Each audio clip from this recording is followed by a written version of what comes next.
Muchas gracias. Egunon guztioi. Buenos días a todas y a todos.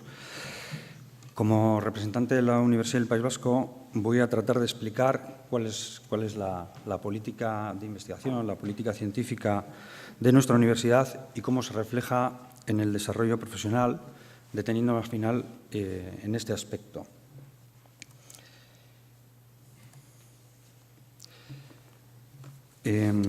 Nuestra política de investigación se basa en un plan de investigación que en estos momentos estamos en elaboración, pero que tenemos bastante avanzado y que se basa en unas bases que se aprobaron en Consejo de Gobierno el 29 de septiembre de 2016, ya prácticamente hace un año, y que, en buena medida venimos desarrollando.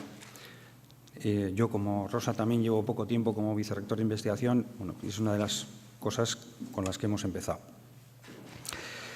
Para explicar su contenido, voy a seguir un poco las fases en las que hemos hecho el desarrollo de este plan de investigación. En primer lugar, hemos hecho un diagnóstico. A continuación, hemos hecho la definición del modelo estratégico y, finalmente, estamos ahora en la definición de las líneas estratégicas y en la elaboración de un plan de acción. Para realizar la primera fase, como digo, hemos empezado por el diagnóstico, y para realizar este diagnóstico hemos comenzado con un análisis del entorno, ya que es fundamental tener en cuenta las políticas estratégicas y estrategias de los organismos que financian la actividad investigadora. Nosotros somos un organismo público que dependemos fundamentalmente de financiación pública. Entre ellos, el octavo programa marco de la Unión Europea, también conocido como Horizonte 2020, que corresponde al periodo 2014-2020, ya están elaborando el siguiente plan, el siguiente programa marco, y que se creó con un presupuesto de 77.000 millones de euros. También tenemos que tener en cuenta el Plan de Ciencia, Tecnología e Innovación Euskadi 2020, que identifica tres grandes ámbitos prioritarios en Euskadi, basándose precisamente en el RIS3 o la especialización inteligente que define la Unión Europea, y que en nuestro caso son la fabricación avanzada, la energía y el área de las biociencias y la salud. Además, tenemos que tener en cuenta la Estrategia Española de Ciencia, Tecnología e Innovación, en vigor, 2013-2020, todo ello dentro del marco legal que en estos momentos lo constituye fundamentalmente la Ley de la Ciencia, la Tecnología y la Innovación, que se publicó en 2011 y que apuesta por un impulso a la valorización del conocimiento y recoge medidas como las relativas a una mayor movilidad de los investigadores entre el sector público de I+D y las empresas, o al apoyo a la creación y consolidación de empresas de base tecnológica. Además de normas y planes, es necesario tener en cuenta la coyuntura económica y sus consecuencias sobre la financiación de la investigación. En estos momentos, la mayor parte de las ayudas están concentradas en los programas europeos, fundamentalmente el mencionado Horizonte 2020, con la mayor parte de la financiación orientada a la realización de actividades de investigación colaborativas, es decir, formando consorcios con diferentes agentes investigadores de diversos países europeos. Además, hay que tener en cuenta que entre las condiciones para conseguir esta financiación está la necesidad de difundir los resultados de la investigación y medir su impacto en la sociedad. También la proliferación de rankings de universidades y la publicación de indicadores de investigación son aspectos a tener en cuenta que pueden afectar a la financiación de la investigación. Todo ello teniendo en cuenta que la coyuntura económica actual, como ya se ha dicho hoy aquí, ha reducido notablemente la financiación del entorno más cercano para realizar actividades de investigación, por lo que hay que diversificar las fuentes de financiación y, sobre todo, acudir a fuentes internacionales. Además del análisis del entorno, hemos hecho un análisis interno, es decir, cómo tenemos la investigación dentro de la Universidad del País Vasco. En primer lugar, tenemos que tener en cuenta los grupos de investigación. Al final, son los grupos de investigación los que se dedican a esta actividad o los que son los motores de esta actividad. En estos momentos, en la Universidad del País Vasco, tenemos cerca de 300 grupos reconocidos, de los cuales 187 tienen la calificación de excelentes, es decir, grupos A, obtenidos en la convocatoria que realiza cada 3 años el Gobierno vasco. Además, hay que tener en cuenta diversas convocatorias de investigación internas que suponen una financiación cercana a los 10 millones de euros anuales. La UPV es la entidad del País Vasco con mayor actividad investigadora y mayor producción científica del País Vasco, por lo que es el principal centro de atracción de investigadores de prestigio a través de los programas Ikerbasque a nivel autonómico, Juan de la Cierva y Ramón y Cajal a nivel estatal o en el ámbito estatal y Marie Sklodowska-Curie en Europa. Es un aspecto también que tenemos que tener en cuenta. Y disponemos de infraestructuras científico-tecnológicas competitivas y de personal de apoyo cualificado con una oferta de servicios consolidada, aunque bastante limitada precisamente debido a la falta de personal y a las pocas posibilidades que tenemos de contratación. Todo ello en un contexto donde la captación de fondos a nivel autonómico ha disminuido, pero se ha incrementado de manera sustancial la captación de fondos europeos. Cabe destacar que la UPV ha incrementado la producción científica de manera constante en los últimos años.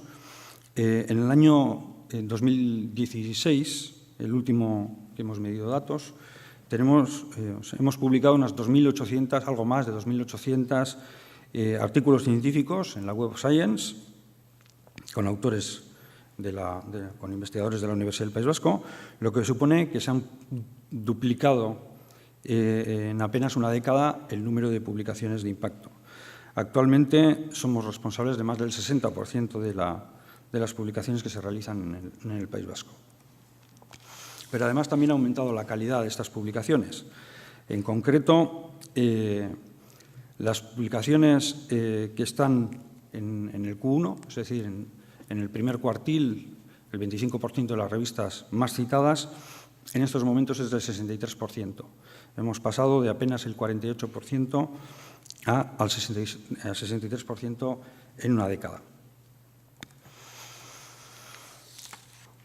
Como resultado de este diagnóstico interno, se han llegado a una serie de conclusiones que se han utilizado como base para la elaboración de la definición del marco estratégico de investigación que mencionaré a continuación. Entre estas conclusiones caben destacar estas 5 que aparecen resumidas ahí, que es necesaria una revisión y potenciación de las estructuras relacionadas con la transferencia del conocimiento, generado como consecuencia de la actividad investigadora, que hace falta dinamizar la interdisciplinaridad entre grupos de investigación y entre personas investigadoras de distintas áreas de conocimiento, que hay que impulsar la captación de jóvenes investigadores si queremos asegurar el relevo generacional, que hay que seguir potenciando la internacionalización de los investigadores como principal fuente de ingresos y que debemos realizar una gestión más amable y cercana de la labor investigadora para mejorar la motivación del personal investigador. Una vez finalizado este diagnóstico, realizamos la definición del modelo estratégico, comenzando por un análisis de las debilidades, amenazas, fortalezas y oportunidades, que se conoce como DAFO, y a continuación elaboramos la misión y visión del plan y finalmente definimos los ejes estratégicos y los objetivos de este plan. El objetivo del análisis DAFO es ayudar a la universidad a encontrar los factores estratégicos críticos para, una vez identificados, consolidar sus fortalezas, corregir las debilidades, aprovechar las ventajas de las oportunidades y afrontar las amenazas. En la pantalla se puede ver el resumen de este análisis, que no voy a entrar a comentar, pero que se puede encontrar en la página web de la UPV-HU, en el apartado de investigación, dentro del plan de investigación.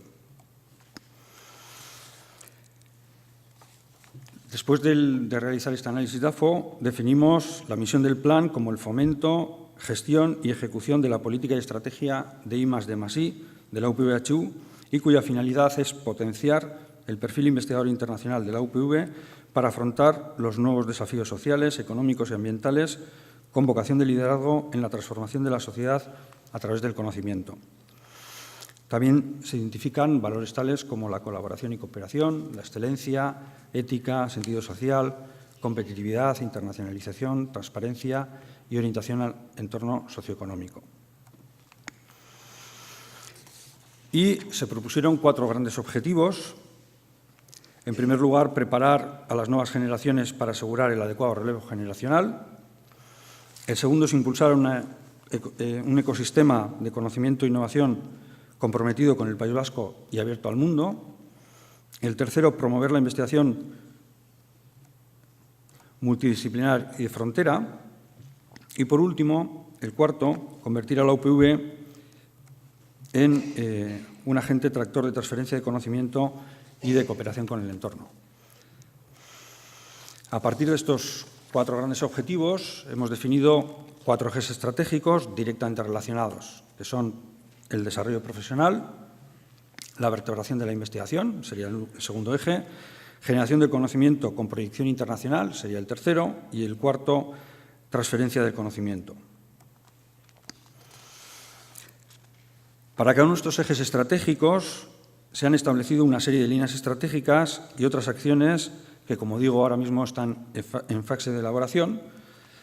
Y me voy a detener en el primero, que es en el que pues voy a profundizar un poco más por el contenido de la jornada.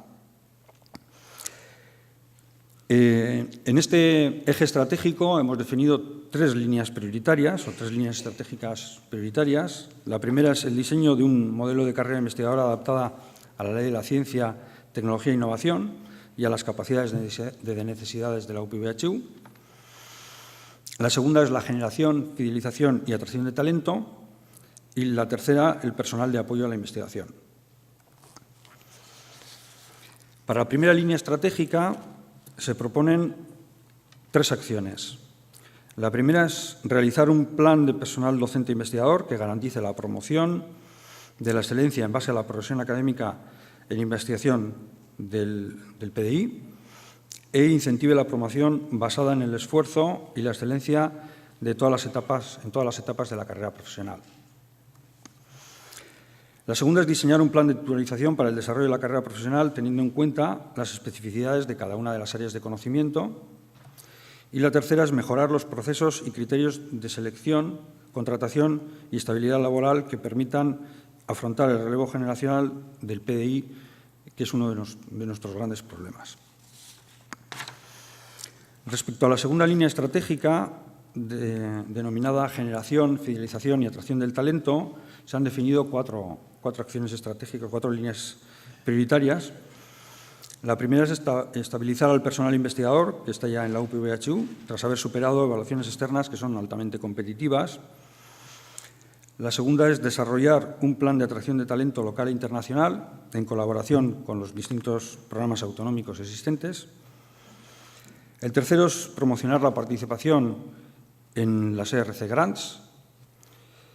Y el cuarto, establecer mecanismos de reconocimiento de méritos, mejorando el sistema de incentivos de la I+D, tanto a la productividad investigadora como a la transferencia de conocimiento.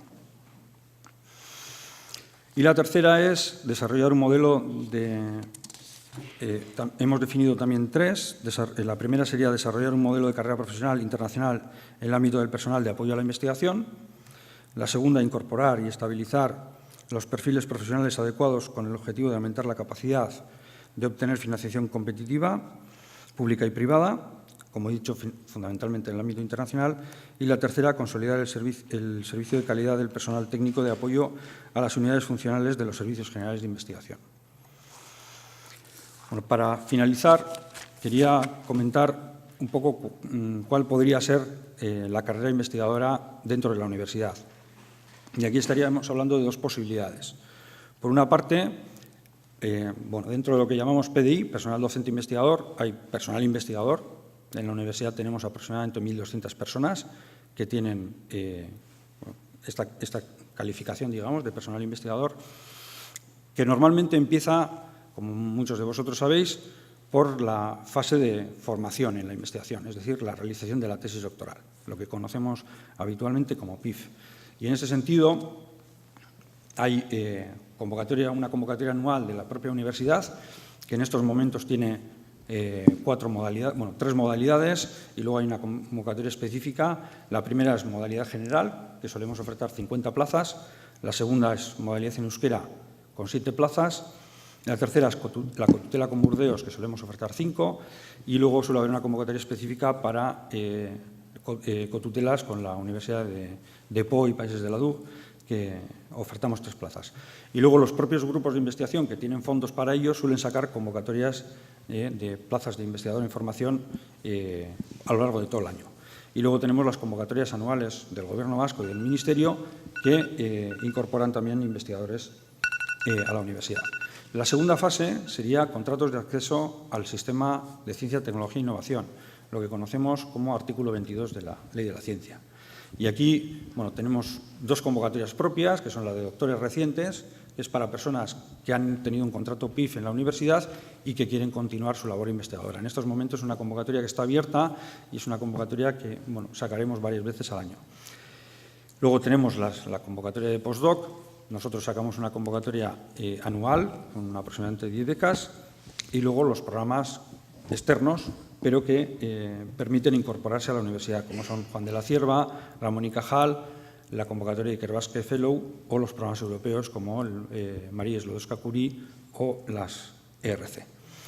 Y la otra vía, que es más complicada… Muy rápidamente. Sería pues, la de profesor, la clásica de profesor, personal docente investigador. Y aquí, la cosa es un poco más compleja. Empezarían por los puestos, digamos, no permanentes, que sería el de profesor ayudante, el primer estadio. El segundo sería profesor ayudante doctor, una vez que uno ha obtenido la tesis doctoral, que en la Universidad del País Vasco se llama profesor adjunto. Y luego, a partir de ahí, habría 2 posibilidades de obtener la permanencia, a través de una plaza de profesor, profesora contratado doctor, agregado, agregada, o el siguiente estadio sería el de profesorado pleno. Y la otra sería la de profesor titular, profesora titular de universidad, que sería la funcionarial. Y el siguiente paso sería la de catedrático o catedrática. Para todas estas hace falta una acreditación a través de una agencia de evaluación externa. Y para finalizar, me gustaría destacar algunas conclusiones. José, si te parece, las podemos dejar ahí durante las preguntas. Lo siento por interrumpir. ¿Hay alguna pregunta del público? ¿Sí? Bueno, pues yo otra vez. Muchas gracias, José Luis. Quería preguntarte un poco más, si podías profundizar un poco más en la idea del relevo generacional, que me ha sorprendido para bien realmente que esté identificado como un reto de vuestra universidad y probablemente de toda la universidad española, porque se da la paradoja de que es un momento perfecto para el relevo generacional de la universidad, porque ya han pasado unos casi 30 años de sistema en España, y a la vez nos ha tocado ese relevo generacional en un momento en el que es muy complicado, porque no hay dinero, no hay financiación. En algún momento la Comisión Europea incluso habló de la posibilidad de hacer jubilaciones anticipadas de algunos investigadores para facilitar el relevo. Y es verdad que no se ha abordado desde un punto de vista nacional, pero me gustaría preguntarte desde el punto de vista de la Universidad del País Vasco, pues qué ideas tenéis un poco para facilitar ese relevo en un contexto muy complicado. Bueno, yo lo primero que diría, efectivamente los problemas económicos son importantes, pero ahora mismo no es el más importante. El más importante en estos momentos es la legislación. Desde hace 5 años sufrimos lo que llamamos la tasa de reposición, impuesta por el Parlamento español, que nos obliga, el primer año, hace 5 años, fue a reponer un 10% de las plazas permanentes que quedaban vacantes en la universidad, por jubilaciones, fallecimientos, etc. El 10%. Pasó al siguiente año al 50% y en este momento estamos en el 100%. Pero aún así todo, ese 100%, claro, no recupera todo lo que hemos perdido.